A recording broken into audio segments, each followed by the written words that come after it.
Equations around the world have changed a lot. हमने देखा है क्या दौर था वो वर्ल्ड वॉर्स के टाइम का, specially after the world war 2। पूरे वर्ल्ड ऑर्डर को अकेला यूएस या उसके एलाइज लीड कर रहे थे। अभी एक ब्लूमबर्ग रीडिंग रिलीज हुई जिसने ये रिपोर्ट किया कि BRICS to surpass G7 in economic power soon. ये एक शिफ्टिंग ऑफ नैरेटिव बताता है जो पहले की वर्ल्ड ऑर्डर को टोटली ब्लो कर देता है। तो आज इस युग का सिकंदर कौन है, आइए ब्रेक डाउन करते हैं। बट उससे पहले जानते हैं कुछ प्री रिक्विजिट्स जो ईज डाउन कर देंगे हमारे आगे के एक्सप्लेनेशंस को। हम आप जानते हैं जीडीपी क्या होता है। जीडीपी एक इकोनॉमिक पैरामीटर होता है जो बताता है final value of goods and services produced in a year in an economic territory, जैसे GDP of India, GDP of Pakistan, USA, Brazil etcetera. तो ये आपके उस इकोनॉमिक टेरिटरी की एक्टिविटी बताता है। फिर चाहे वो डोमेस्टिक इंडस्ट्रीज हो जो एक्टिविटी कर रही है उस इकोनॉमिक टेरिटरी में, या फिर बाहर की कंपनीज। और इससे ही हमें पता चलता है कि कौन सी कंट्री कितना ग्रो कर रही है। अब ये ऑब्वियस हो जाता है कंक्लूड करना कि जो जितना ग्रोथ रखता है उसका इन्फ्लुएंस वर्ल्ड ऑर्डर में उतना ही ग्रो करता जाता है, क्योंकि जब आप कुछ प्रोड्यूस करेंगे तो दूसरे वर्ल्ड उसे कंज्यूम करेंगी, और जब वो आपका प्रोड्यूस किया सामान कंज्यूम करेगी तो पेमेंट का फ्लो आपकी तरफ आएगा, which brings prosperity and consequent influences in the world. इसी का एक सब टर्म होता है GDP on PPP, purchasing power parity. आइए इससे भी थोड़ा सा जान लेते हैं। जीडीपी तो हर इकोनॉमिक टेरिटरी अपना कंप्यूट करती है और फिर उसी से इनके कंपैरिजन ड्रॉ होते हैं। बट इस तरह के कंपैरिजन को क्वेश्चन किया जाता है, क्योंकि अगर हम देखें तो अगर 1 kg ऑफ राइस इंडिया में 60 रुपीज़ में मिलता है तो वही 1 kg ऑफ राइस यूएसए में $2 का मिलता है। तो हमारा एक्सचेंज रेट अराइव होना चाहिए 30 रुपीज़ पर डॉलर पे, पर मार्केट में तो 82 अराउंड ट्रेड हो रहा है। तो अगर हम हमारे गुड्स एंड सर्विसेज को इक्वल प्लेटफॉर्म नहीं देंगे तो कंपैरिजन्स बराबर कैसे होंगे। इसी एनोमली को एड्रेस करता है परचेजिंग पावर पैरिटी। ये मैट्रिक हमें जीडीपी नंबर्स देता है based on purchasing power parity कुछ selected basket of goods and services की। तो ये एक ज़्यादा रियलिस्टिक नंबर माना जाता है कंपैरिजन्स ड्रॉ करने के लिए।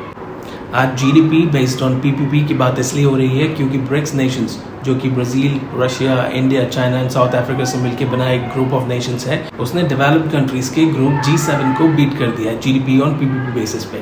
अब आप जानते ही होंगे कि G7 नेशंस मतलब Germany, France, Japan, USA, Italy, Canada and UK developed Nations का एक ग्रुप है जो क्रेडिबल इन्फ्लुएंस रखता है वर्ल्ड जियोपॉलिटी में और रिलेटेड मैटर्स में भी। वहीं ब्रिक्स बनता है developing countries Brazil, Russia, India, China and south Africa से। अभी वैसे तो इन दोनों ग्रुपिंग्स का आउटपुट मतलब जीडीपी ऑन पीपीपी 2020 में इक्वल हो गया था, तो ये एक्सपेक्टेड तो था ही कि जल्दी ब्रिक्स अपने बड़े भाई की लॉबी को बीट करने वाला है। बट ये होगा कब, थोड़ा डाइसी था, क्योंकि कोविड ने सारी इक्वेशंस पे क्वेश्चन रेस कर दिया था। अभी इन्हीं स्टैटिस्टिक्स से ही ये भी एस्टिमेट किया जा रहा है कि बाय 2030 वर्ल्ड का 50% आउटपुट इन ब्रिक्स कंट्रीज से ही होगा। तो आप इमेजिन कर सकते हैं कि जब ये 5 नेशंस प्रोड्यूस करेंगे 50% ऑफ द वर्ल्ड आउटपुट, तो क्लाउड क्या होगा इन 5 कंट्रीज का। अभी के स्टैटिस्टिक्स के according BRICS countries 31.5% of global GDP produce कर रहे हैं, वहीं G7 कंट्रीज रिड्यूस हो चुके हैं 30% पर। कंपैरिजन के लिए बता देते हैं कि ये ही लेवल्स 1982 में ऐसे थे कि ब्रिक्स प्रोड्यूस कर रहे थे 10.66% ऑफ द ग्लोबल जीडीपी और G7 कंट्रीज प्रोड्यूस कर रहे थे 50.47% इन द ईयर 1982। अब ग्रुपिंग्स को छोड़कर अगर आप जानना चाहते हैं कि कंट्री स्पेसिफिक रैंकिंग क्या है जीडीपी ऑन पीपीपी बेसिस पे, तो उसमें यूएस ही रैंक 1 पे है, सेकंड चाइना है और थर्ड पर है हम इंडिया। अब इंडिया की इस ग्रोथ स्टोरी में जो मेजर कंट्रीब्यूटर्स हैं वो है सर्विसेज जिसका कंट्रीब्यूशन अराउंड 54% है, और एग्रीकल्चर जिसका कंट्रीब्यूशन भी अराउंड 20.19% है।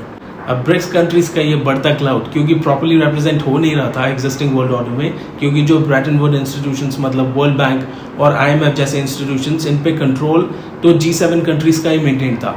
तो ब्रिक्स कंट्रीज ने इन इंस्टीट्यूशंस को काउंटर करने के लिए अपना एक ऑल्टरनेटिव स्टैब्लिश करने का डिसाइड किया, जिसकी और एक फर्स्ट स्टेप था establishment of new development bank among various other initiatives. आज हमें न्यू डेवलपमेंट बैंक का सपोर्ट ऑफर्ड है अगर हम कभी भी बैलेंस ऑफ पेमेंट क्राइसिस का सामना करना पड़े तो, जो पहले सिर्फ IMF का डोमेन होता था, और ये मिलता तभी था जब IMF prescribed structural adjustment programmes का मैंडेटरी कंप्लायंस किया जाता था उन कंट्रीज के द्वारा जो BOP क्राइसिस से अफेक्ट हुए, और ये कई बार उनके फेवर में नहीं भी होता था।